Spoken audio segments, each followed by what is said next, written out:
एवढे लोक आता ना कोकणामध्ये घर बघत असतात, जागा बघत असतात. मला तर एवढे कॉल येतात की बरोबर. अरे प्रगत कोकणमध्ये जागा घ्यावी. तर काही जण ऍग्रिकल्चर लँड शोधत असतात, पण ऍग्रिकल्चर लँडला कधी क्लिअर टायटल मिळतच नाही. करेक्ट. ओके, मग त्या अनुषंगाने मग एनए प्लॉट बद्दल तुम्ही काय सांगाल आता? आणि आपला जो प्रोजेक्ट आहे तो कलेक्टर अप्रूव्ह एनए प्लॉटचा प्रोजेक्ट, तर तुमचा एक्सपिरियन्स कसा होता? आम्हाला हे प्रोजेक्ट लॉन्च करायची आयडिया पण हीच होती, की आपली जी लोक आहेत कोकणातली, जे मुंबई, पुणे आणि दुसऱ्या सिटीजमध्ये सेटल झालेले आहेत, त्यांना सगळ्यांना कुठेतरी इमोशनली बाय करायचं असतं, की माझी एक लँड असावी कोकणामध्ये, सिंधुदुर्गात अशी. तर आणि ही लोक जी सगळी होती ती म्हणत होती, की आम्हाला ऍग्रिकल्चर लँड नाही घ्यायची. कारण का सगळ्या लोकांचा प्रॉब्लेम तोच होता, की आम्ही मुंबई, पुण्यात सेटल झालेलो आहोत. आम्हाला लीगल ह्या टायटलमध्ये प्रॉब्लेममध्ये जायचं नाहीये.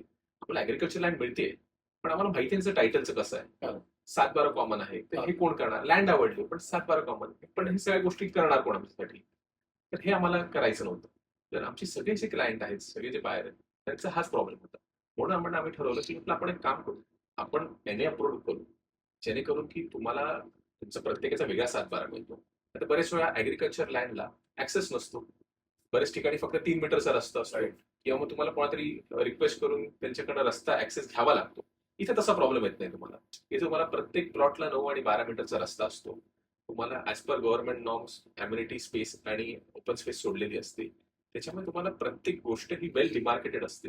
कारण का जेव्हा आपण हे एनए लँड करत असतो की एनए अप्रूव्ह करून घेतो कलेक्टर, तेव्हा ऍक्च्युअल साईट वरती पण चेक केलं जातं की बाबा एवढी लँड आहे का, एवढे प्लॉट बसतात का, आणि एवढ्या साईजचे प्लॉट बसू शकतात का, या सगळ्या गोष्टींचा विचार केलेला गेलेला असतो.